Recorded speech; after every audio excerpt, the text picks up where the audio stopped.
What up? Pastor Santi in the house. All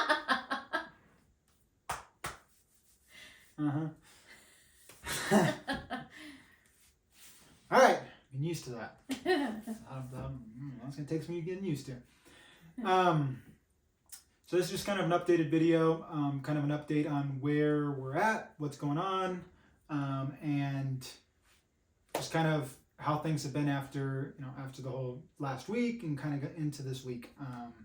There's a lot of big things that have been happening, and we just really wanted to share with you guys as well, kind of that part of this journey as well. One commitment we had made to you guys before even going on this trip that I'd gone on was sharing the valleys. And, that's still not a fun thing to do at all, because that really does mean being vulnerable and, showing those weaknesses.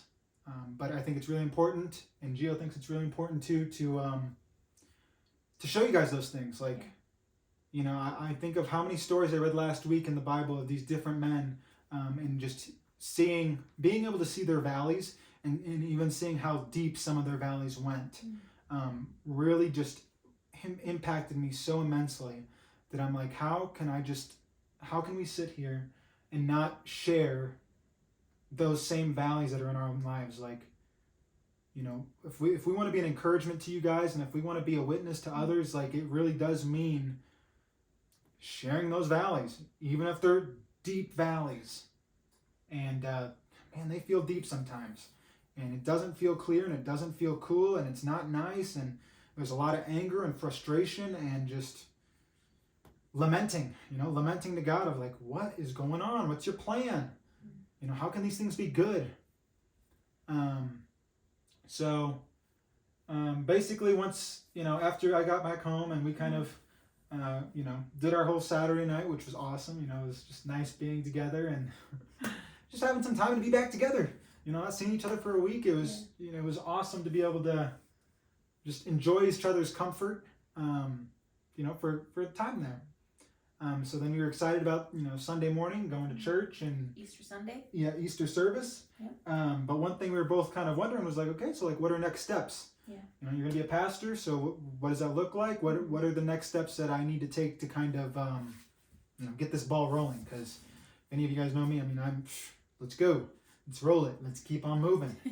And so I started doing some research, and I don't know, most of the stuff that I'd seen had just kind of said, a good place to start is talk to your local pastor.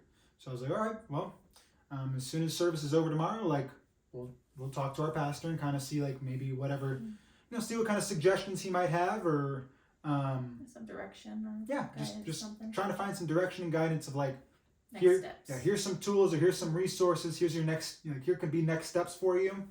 And so, I was extra excited to get to church that day. And so, we go to church and, go through the whole Easter service, and, after church, found our pastor, and just kind of tried to ask him for some guidance there, and some just some resources, and really didn't receive a response that I was expecting. And so I was kind of left there a little bit more confused than anything. And I was really glad, because that night before, on Saturday night, my nightly prayer was basically, when people say things to me that may sound offensive or may offend me, help my spirit not be offended, and help my response to be out of love and compassion. And so, I'd gotten a response from our pastor, and it just kind of wasn't what I was thinking it would be, and was a little bit more confused than anything. And so kind of just left feeling like nothing was any clearer than the night before. So I was a little bit just like, okay, so what now? Like, what do we do now? Yeah. And I think that's when I brought up talking to Pastor Lloyd, because I, after I had talked to him on Monday, he was super pumped and was like, well, give me a call when, Santi gets back. I want to talk to you guys. I want to hear about his journey, and, and I want to know what's going on. And so, So then after receiving that response, it just kind of was like, okay, well, we still need some direction here. So let's ask Pastor Lloyd, like I said, he's been doing ministry for a long time, and he's an action guy. He's very, I'll put you in action real quick, which can be a very scary thing with him. But he's awesome for it. And so yeah, we just kind of started feeling like, okay, well, that's our next step then, is we need to talk to Pastor Lloyd, and we're still waiting on that phone call. He's just must be busy this week, has lots going on, but we'll connect with him when we can. But yeah, just kind of feeling like that's the next step. It's like, okay, talk to Pastor Lloyd and see what his advice is. Yep. And so Sunday, I began the process of just kind of sharing with all my family the whole trip, because they were all curious too, to kind of hear like what happened, how'd the trip go, so I'm sharing with my parents, and again, just like obviously they were super excited, very glad to hear all the stuff that God has been doing in our lives the last basically course of a year and a half, and just they were really excited for us and really excited about this next journey and this next step. But they were also equally just kind of like, so what are you gonna do now? Like, you still gotta make money, you still got bills to pay and stuff like that. Like, what are you gonna do? And I'm just sitting there like, yeah, not sure about that yet. I've been praying a ton about it, but I'm not quite sure what that looks like yet. Yeah. But I know God has a plan. And that's all I kept saying, was like, I know He has a plan. Yeah, He's got a plan. He didn't bring me through all this stuff just to, all right, well, you're on your own. Right. It feels like that sometimes. So we go into Monday, and Monday was fine, and we kind of did our new routine of praying and getting into the Word, and there was just some things I knew I needed to clear out, and one of the things that those things was just like getting rid of all these things, taking out anything that wasn't a part of my journey here, and just kind of getting rid of some stuff. So I was okay, and that was cool. It was nice. And so yesterday, we're getting into the day, and yeah, I think you hit me with this early in the morning on yesterday, huh? Yeah. So yesterday we're listening to our morning prayer and our morning devotion and stuff, and I knew it. Like, I'd been wondering about this a little bit, especially after last week. But God made it pretty clear yesterday. And it was, like, at least to me, it was clear as day. Like, I knew exactly what He was talking about. I knew exactly what He was asking me to do. But when I shared it with Gio, not very happy. Not very cooperative in that moment, if you would. Yeah. So the Lord explained and kind of told me, He's like, I need you to get rid of all your, basically all your, anything tying you to this earth. And there was one thing that I still wasn't giving up, and I really didn't know how, because it was a big, it's a big deal to me. I'd really put a lot of time and effort into this thing, and sunk a lot of money into it, and just, I couldn't believe that this was like the next step. And in that moment I knew, and I told Gia, I was like, well, I know without a shadow of a doubt the Lord's asking me to shut down Wrigley's.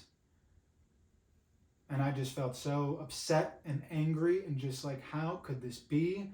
Like, if we weren't stranded before, like, we are stranded. Yeah. Stranded. Like, this is it. We are 100% stranded at this point. What is the other options? Prostitution. It's my next one. Oh my gosh. You are so ridiculous. Go work the corner, babe. Shake your booty. But I didn't do it immediately yesterday. I was sitting there just like, man, I don't know. Like, okay, I know that's what you're asking, but like, how do I even do that? Like, how do I even start that? And Gio was upset, man. Like, and she's pretty upset. And in the spirit of trying to be supportive and trying to understand, the process and the plan here, I didn't really want to say anything or address it at first. So he's just staring at me like, "You gonna say something?" I'm like, "Nope, no, I don't think so. I'm gonna respond out of my flesh right now, and let me go spend some time praying about it." And he just kind of kept pushing. I was just like, "Well, no, I want to know, what your thoughts are. Just talk to me." And I was like, "It's not gonna be nice. I don't want to talk to you right now." Because it just did not sound like a very thought out plan at all. Where it just was like, okay, you're gonna close down your business, which is really our only way of making income right now. Like, I'm not working, like, and not to say that we neither of us can't go get a different job or anything, but Wrigley's is like the fastest way to make cash right now. Where it's like, okay, you go do a couple details in the day, cover a couple bills. That'd be awesome. And you're telling me you're supposed to walk away from that and shut that down completely. That sounds stupid. And I just was really frustrated because I just felt like, and maybe this is the point, it just, when you're going through the valley, I feel like most people have an idea of what that outcome is going to look like and what it's going to look like to be back on the mountaintop. Yeah. And my picture was, we've used the term, waiting for the green light, and I'm like, okay, well, maybe after this, this week in the wilderness, like the Lord's going to give him the green light and open those floodgates again. And then we can catch up on our bills. We can catch up on rent. Like we can do the things that we need to do to, start moving forward again and to be okay. And, so in my head, that's the result. And that's the outcome that I see is through Wrigley's. So now here he is telling me, well, no, but I'm supposed to shut it down. I'm like, but the reason why I need to shut it down though is because, the Lord had really convicted me in those moments of getting rid of any temptation to go back to my old life. And my old life is Wrigley's. Like, in every sense of the word, that's me, man. Like, it gives me glory. It gives me self-sufficiency. It gives me freedom, ego. I don't have to listen to anyone. I answer to no one. I make my own hours. I make my own money. I am in control. And at the end of the day, who does that business glorify? I mean, I can plaster God all over it. I can say, I could put on the back of my truck, "In God we trust," or something. I don't know. I could do a lot of stuff. I mean, is to the extent of just like, telling Gio, I'm like, yeah, well, I mean, hey, when you get on my website, the first page you see is about God. So, I mean, that's enough, right? I gave God a page. That's good. God can use that. He uses businesses, right? And I do believe he does. But in that, and to me in that, it's like, well, am I doing God's will? Or am I taking my will and asking God to do his will in that? And that's exactly what it was. Is I was taking my business. This is me. This is what I want. This is what I built. This is what I created. I have the power. I have the control. I can deal out the praise how I want to deal it. And Lord, do your work in this because this is how I want it to go. And I realized like that's my pride, man. That's going to be my source, and that's going to be my downfall right there. Is I could say all these things like, yep, no, I glorify God in these ways, and I give him my 10% every week, and maybe I make it 30%. I give him 30% every week, or I give him half my details. Like that's more than anyone else does. But I realize like that's going to be a slippery slope for me because what it's not going to allow me to do is when I'm with non-believers and non-believers give me, kudos and say, "Dude, nice, your business is killing it." Well, I'm not going to tell them it was God. I'm going to accept that praise for them and I'll be like, but then when I'm with believers, it's going to be a lot easier for me to be like, "Oh yeah, God, God's just really been working hard in my business. God's been really just helping us prosper." And it's to me that's not living genuinely. That's living half-assed, man. And that was the one thing that the Lord said in our prayer too, was just like, if you're going to be in me, be all in me, or if you're not, then don't do it at all. And I'm just sitting there like, yep. He's like, he doesn't want a lukewarm. He didn't anoint over this weekend so I could be lukewarm. he was asking me not to do that. And I'm like, okay, so then how, Lord? And prayed through, yet last night, how do I let this go? Because I have put in so much time into this thing, and I don't want to say bye to it. Yeah. Like I want to hope that you're going to use it for something else. Like maybe. Yeah. Like can't I just leave it like partially open, like a part-time thing or something? And he's just like, nope. Shut it off. Okay. And it's like as if we weren't already, relinquishing as much control as we thought we were at the beginning. It's like now we really, we really have nothing. Like we have, and again, maybe that's the point. We have no way of saving ourselves now in that regard of, and he's just kind of taken all those things away, which. Not kind of. He has. All of those things are now gone. It's like, Yeah. What are we supposed to do? And it's definitely a scary place to be, because then not only did we just do that, and so this morning I'm feeling anxious as crap. Like I woke up feeling so anxious. You're thinking about all the bills. You're thinking about everything piling up, all the phone calls we've gotten over the last couple of weeks of just this bill, that bill. Hey, and I'm just sitting here like, I'm laying in bed at 7:30 this morning. Just I'm full of anxiety. Like yesterday I was sure. Yesterday I was strong. Yesterday I was ready. But today felt like a whole lifetime away from yesterday, where, I woke up and I was tired and I felt fatigued and I was annoyed and I was anxious and I'm sitting here like, Lord, how are you going to shine in this moment? What are you going to do? Like, how long until we get a knock on our door, I look out my window and my truck's getting repossessed? How long until, we're getting tracked down and someone's trying to repossess Gio's car? How long until we get an eviction notice on our apartment? Like, how can there be good in this plan? Because everything seems like it's really bad. This sucks. And I don't see how you can be good in this. And so that's been a lot of this morning, has been going through that and just kind of lamenting. Yeah. With the Lord. And so I didn't, and one thing I hadn't done this morning was do my morning prayer. So I didn't do that till almost 11 o'clock this morning, because I was struggling. I was struggling in anxiousness and just doubting, like, man, like, are you sure, Lord? Are you sure? And like just starting to wonder, like I'm getting texts from my mom or my dad, just like, hey, are you guys good? Things happening good? Like, and obviously we think of all you guys, like, and you guys are asking, are you guys good? And we got friends asking, are you guys good? Like, let us know, we'll help you. And I'm just sitting here like. Yeah, and then again, our instruction clear as day of, okay, well, just use your discernment to make sure, if you don't want to be saved from something, if that's not God's will. And it's like, great. Still don't know what that means, but that's fantastic. That's helpful. It's great. Yeah, and then it's really just that, like, not having an answer. But then we listened to the morning prayer, and maybe not as much for Gio, but for me, God made it so clear. I'm taking a little bit longer to catch on. That's fine. I know, God made it very clear. It was funny. Like I was telling Gio today too. I don't understand how you can continue to pursue God's will and not be in prayer and not be in the Word and not constantly be seeking.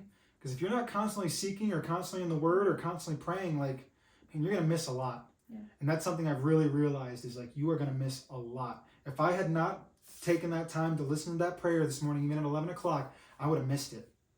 I would have been sitting here freaking out, and I probably would have been, honestly, by this afternoon, I probably would have been trying to find a job. And then also on top of that, talking to maybe my dad or talking to someone, or I don't know, realistically, probably my dad, and trying to figure out, like, can you just save us from this thing? Or we just need a little bit here so I can figure out what God's asking us to do for this next week. Yeah. Or just trying to find at least enough, like asking, even if it meant calling all of our bills and being like, what do we need to pay now to buy us some time? Yeah. And, like that definitely would have been my go-to had I not listened to that prayer. And I listened to that prayer and it was just instantly, God opened my eyes. That was a big prayer I had last week, was asking God and asking the Holy Spirit to be the voice that I hear in the middle of everything.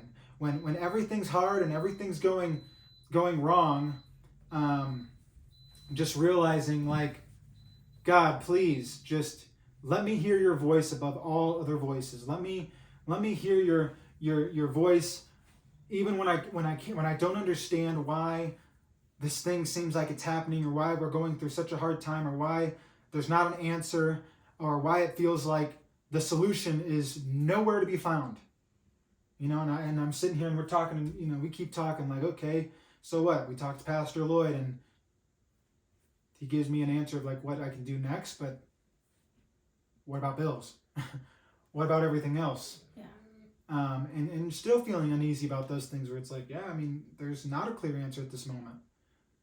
But God gave me so much peace and so much joy this morning. That's the only reason I'm sitting here smiling at you guys. And I just know it's going to be okay.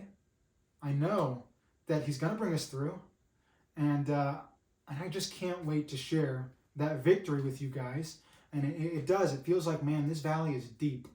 We are deep, man. We are deep. But God's going to shine through it all. And He's going to show up. And it's going to be an amazing thing. And it's going to be such an awesome celebration. We can celebrate with all of you guys that have been listening on this journey with us. That He's real. He's powerful.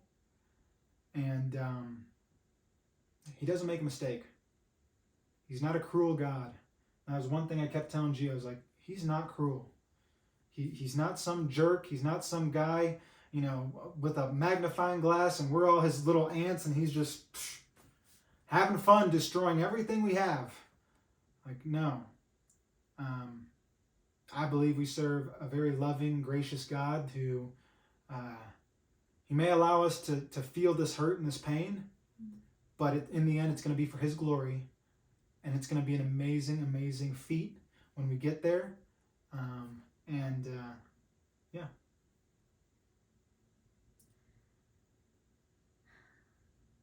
Like I said, I'm taking a little bit longer to catch up here. But I think that is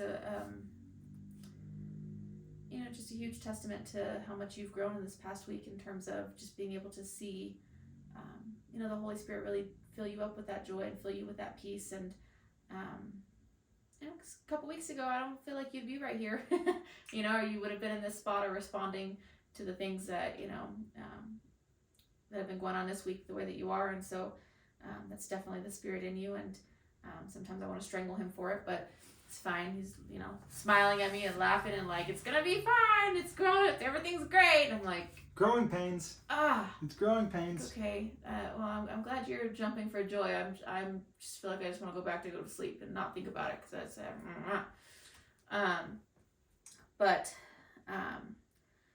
just learning to press in there and learning to trust in the unknown there, where it's like, okay, well, I feel like I've made most of my peace, if you would, with the idea of not being in this house anymore and, not renewing our lease here. And, we have 3 months left here on this lease. And, and at first that was really hard because it was like, okay, all right, we already started talking about nursery room ideas and how we were going to decorate it and already started buying stuff for the nursery room. And it's like, okay, the idea of having to let that go and like, okay, well, this is not going to be the home that we bring our baby home to, and that was huge for me. And so, like I said, made most of my peace, like 80% of my peace with it, and 20% I still. Because we also received our 10-day notice here today. Yeah, our 10-day compliance notice.